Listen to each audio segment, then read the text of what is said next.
Bonjour à tous, ravi de vous retrouver ce matin sur Studio Kalita. On va parler aujourd'hui, nous sommes le 29 mai, à la date d'aujourd'hui, il y a quelques années, en 1978, a été élue une personnalité israélienne pour devenir le président de l'État d'Israël. Alors, c'est de Yitzhak Navon dont j'aimerais vous parler ce matin. Et Yitzhak Navon, si on le connaît parce qu'il a été le président. Beaucoup de personnes aujourd'hui le connaissent parce que la gare de Jérusalem est à son nom, mais énormément de personnes le connaissent aussi pour ceci.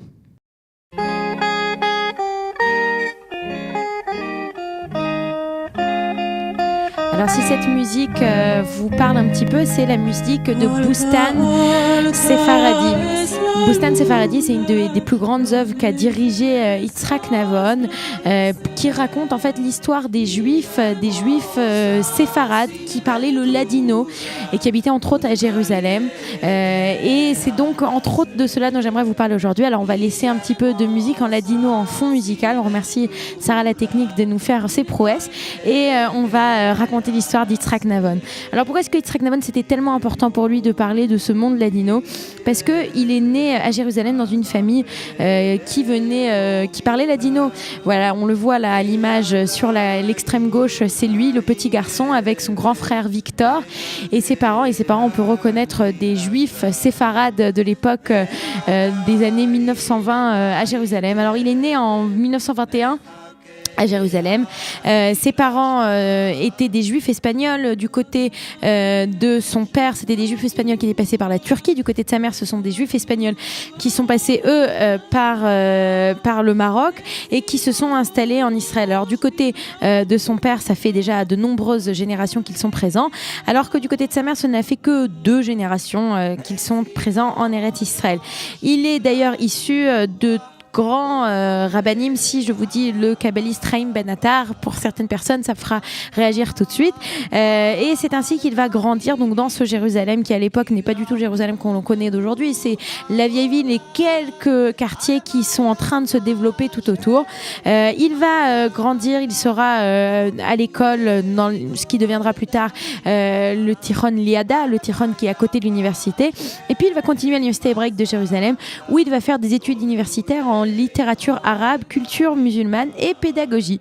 Alors le fait qu'il connaisse bien l'arabe et qu'il puisse s'exprimer dans cette langue va faire que de 46 à 49, eh bien, il sera à la tête du bureau de la Haganah pour la région de Jérusalem et qu'il s'occupera entre autres de ce qui plus tard deviendra les renseignements. À cette époque, ce n'est pas Amman, mais c'est des renseignements, un département de renseignement beaucoup plus restreint.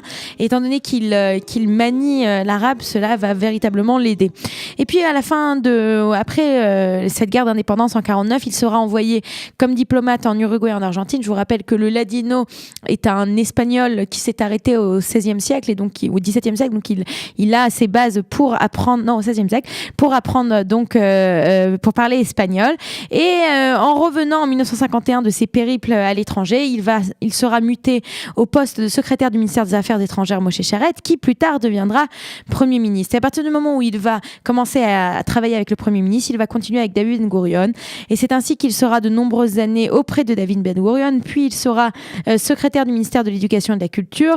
Il sera en 65 député à la Knesset et de la Knesset, il y restera jusqu'en 78 où il sera élu président de l'État d'Israël. La particularité d'Yitzhak Navon, comme je vous l'ai dit, eh bien, c'était son affection pour le ladino, pour la culture séfarade. Il a fait énormément pour cette culture et entre autres, on l'a écouté au début, il a créé donc ce Bustan Sephardi, ce verger espagnol, et une autre pièce de théâtre musical qui s'appelle Un soir de romance espagnol, dans lequel on chante en fait ces chansons qui étaient très connues par une grande partie de la population, et puis ces chansons qui aussi ont un petit peu disparu puisque la Seconde Guerre mondiale a emporté la majorité de la communauté juive de Salonique qui elle parlait ladino et qui était très fortement attachée à ce monde séfarade. On va terminer par une dernière musique, une musique qui est aussi très connue en Israël. Cette fois-ci c'est en hébreu, c'est Rivka Raz qui nous chante, voilà, Morenika Meyaman, je suis la brunette, voilà, c'est cette chanson que tout le monde connaît. On va terminer sur ça, notre épisode d'un jour, notre histoire d'aujourd'hui.